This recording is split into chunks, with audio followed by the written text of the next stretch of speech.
பிள்ளைகளே, நிறைய பேர் வீட்டில் சாப்பாடு சரியில்லை, உப்பு இல்லைன்னு சொல்லி பெரிய குழப்பம் பண்ணுவீங்க.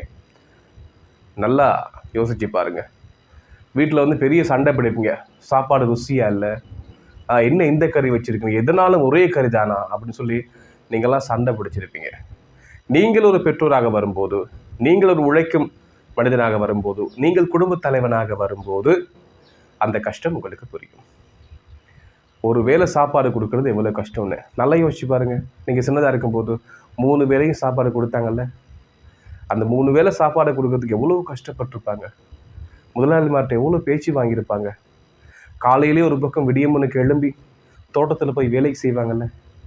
இவ்வளவெல்லாம் கஷ்டப்பட்டு தாங்க அந்த சாப்பாடை கொடுக்குறாங்க. அதை துச்சமாக மதிக்காதீங்க.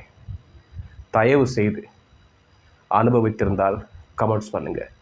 நான் புவனேஷ்.